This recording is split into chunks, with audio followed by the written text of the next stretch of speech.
Hello everyone, welcome to सिविलाइट। मैं हूं अंकित गोयल और आज की इस सीरीज को कंटिन्यू करते हुए मैं सॉइल मैकेनिक्स के इंजीनियरिंग सर्विसेज के topic wise previous questions complete कराऊंगा। तो first topic is origin of soil and soil water relationship. Okay, so let's begin. Before starting the lecture I would like to tell you about the Telegram channel that is named IES civils. इस पर आप जब इसको type करोगे तो आपको यहाँ पर IES सिविल इंजीनियरिंग नाम का चैनल मिलेगा इस लोगों के साथ, और आप इसको ज्वाइन कर लीजिए। बिकॉज ऑफ व्हाट, आपको यहाँ पर सिविल इंजीनियरिंग कंटेंट प्रोवाइड होता रहेगा और आपके क्विजेस हैं और जो भी आपका सिविल इंजीनियरिंग कंटेंट है, जॉब नोटिफिकेशन है, एवरीथिंग वन कंप्लीट सॉल्यूशन आपको यहाँ पर सिविल इंजीनियरिंग स्टूडेंट्स के लिए मिलता रहेगा। Okay, so let's begin our session. First question on the screen is the soil has low density and the low compressibility। किसके केस में? Context of aeolian soils। Aeolian soils के case में आपको सारे के सारे स्टेटमेंट आपको रीड करने हैं और आपको देखना है कि which is correct। So second statement है आपका soil is deposited by the winds।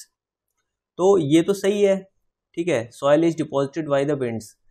And first statement में आपका कह रहा है if the soil has low density and the low compressibility. देखिए यहाँ पर जब आप सॉइल डिपॉजिट देखते हो तो यहाँ पर सॉइल की जो डेंसिटी है वो कम नहीं होती है, डेंसिटी इज हाई। डेंसिटी जो है वो आपकी हाई रहती है, तो ये स्टेटमेंट जो है कंप्लीटली रॉन्ग हो जाएगा। सेकंड, नेक्स्ट स्टेटमेंट पढ़ते हैं हम। The soil has large permeability. Permeability की बात करी जाए तो यहाँ से जो वाटर क्या करेगा, यहाँ से एंटर करेगा तो वॉइड्स ज़्यादा होने की वजह से, यहाँ पर जो परमेबिलिटी है वो भी क्या होगी, परमेबिलिटी भी हाई होगी। तो आप कह सकते हो कि this is also a correct statement. So option B is meeting to our correct response. Okay, so अगला क्वेश्चन है acidic soils are reclaimed by. So first option, leaching of the soil, using limestone as a soil amendment, using gypsum as a soil amendment, provision of the drainage. तो यहां पर आप देखो कि इसमें acidic और बेसिक कौन सा दे रखा है। एसिडिक और बेसिक कौन सा दे रखा है? एसिडिक सॉइल को आप न्यूट्रलाइज करा रहे हो, तो न्यूट्रलाइज कराने के लिए आपको यहाँ पर क्या करना होगा, इसमें ऐड करना होगा क्या, बेस। ठीक है, तो यहाँ पर इन सारे ऑप्शंस को आप देख लीजिए। तो यहाँ पर बेस क्या है, only limestone. Limestone is the base. तो आप कह सकते हो कि अगर हम लाइमस्टोन ऐड करेंगे तो ये क्या करेगा, एज ए अमेंडमेंट वर्क करेगा। ठीक है, as a soil amendment work करेगा।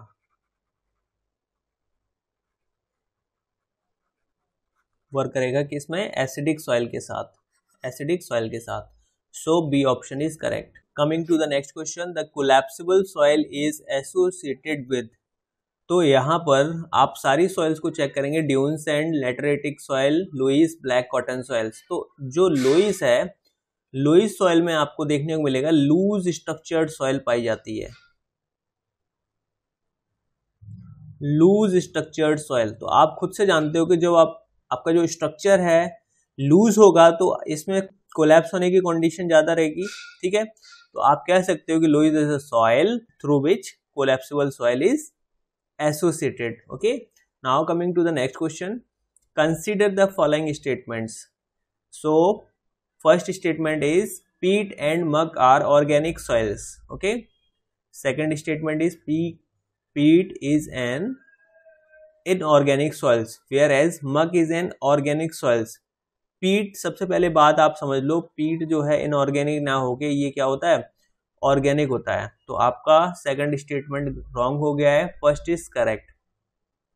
ठीक है, third is indurated clay is a type of clay which does not soften under prolonged wetting. Actually होता क्या है, यहाँ पर हाई टेम्परेचर और प्रेशर की कंडीशन में ये जो है हार्ड हो जाती है सॉइल। ठीक है, इंड्यूरेटेड क्ले ऐसी सॉइल होती है, ऐसी क्ले होती है जिसमें आप हाई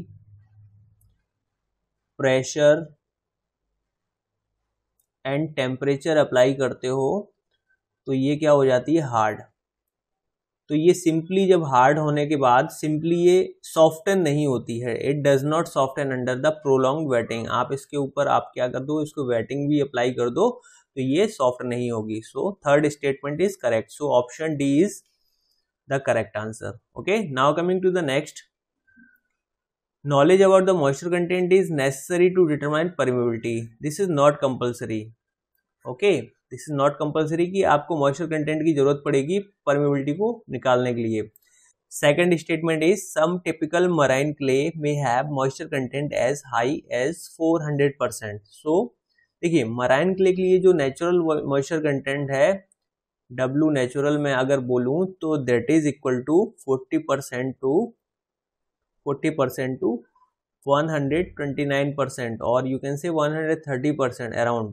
ओके, लेकिन जो मॉइस्चर कंटेंट की वैल्यू है that may be greater than और इक्वल टू 100%। ठीक है, तो आप इसको कितना इंक्रीज कर सकते हो, तो that is the correct answer. Now coming to the third statement, sand bath method of the moisture content determination is not suitable for the containing soil containing organic matter. यहाँ पर कोई क्या है, सैंड बाथ मेथड हम लोग conduct कर रहे हैं और इसको हम लोग बर्न कर रहे हैं। ये सैंड बाथ हम लोग प्रिपेयर करते हैं और इस सैंड बाथ के अंदर अगर मैं यहाँ पर ऑर्गेनिक सॉइल लेकर चलूँगा तो इसमें ऑर्गेनिक सॉइल बर्न हो जाएगी ड्यू टू हीटिंग। यहाँ पर ऑर्गेनिक सॉइल को यूज नहीं करते हैं क्योंकि ये बर्न हो जाएगा और बर्न होने की वजह से सॉइल की जो प्रॉपर्टीज हैं एक्चुअली मिक्सिंग हो जाएगी बर्न और अनबर्न सॉइल की, तो ये कुछ अलग प्रॉपर्टीज को इंडिकेट करेगा, एक यूनिफॉर्मिटी नहीं रहेगी सैंपल में।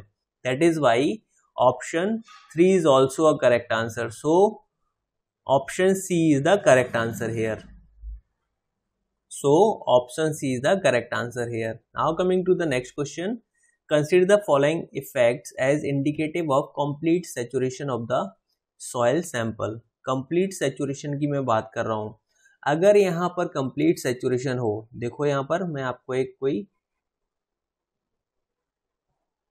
डायग्राम के थ्रू आपको शो कर रहा हूं। This is solid and this is water. ये इंडिकेट कर रहा है आपका complete saturation और you can say 100% saturation, 100% saturation। तो क्या होगा, statement 1 is pore water pressure is positive. Absolutely correct. अगर यहाँ पर जैसे ये कोई क्या है, ग्राउंड है, इस ग्राउंड में आप देख रहे हो कि इसी लेवल पर क्या है, ये वाटर टेबल है और ये क्या है आपका ग्राउंड लेवल है, इसी लेवल तक वाटर टेबल है। तो यहाँ पर क्या होगा, पोर वाटर प्रेशर पॉजिटिव ही तो होगा, पॉजिटिव होगा।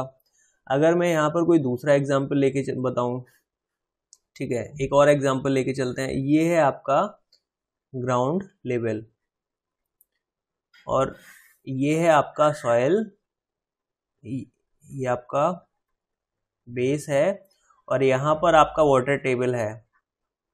ठीक है, तो यहाँ पर पोर वाटर प्रेशर की कंडीशन क्या होगी, देखो जो ग्राउंड वाटर टेबल है इसके ऊपर क्या होगा, निगेटिव होगा। ठीक है, और यहाँ पर क्या होगा, पॉजिटिव होगा। ठीक है, ये चीजें आपको थोड़ा सा जब आप सॉइल मैकेनिक्स डिटेल में पढ़ोगे तो पता चलेगा, नेगेटिव पॉजिटिव।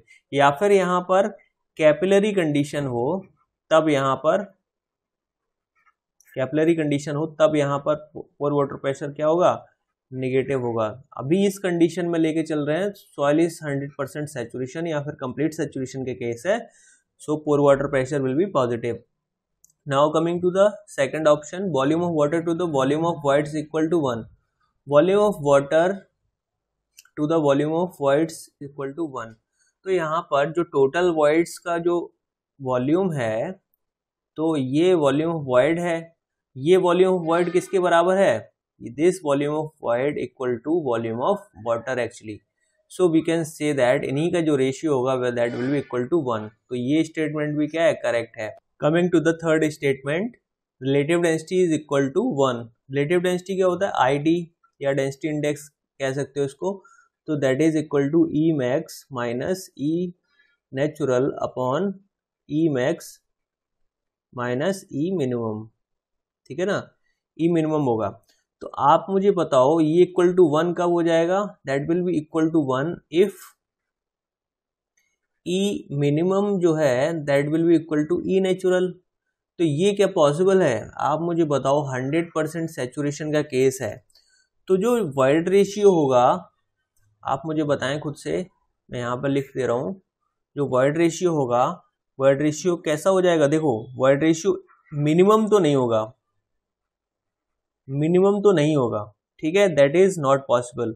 ये वैल्यू आपकी ई मिनिमम से ज़्यादा हो सकती है, ई मैक्स के बराबर हो सकती है, but that will B not minimum. समझ रहे हो आप?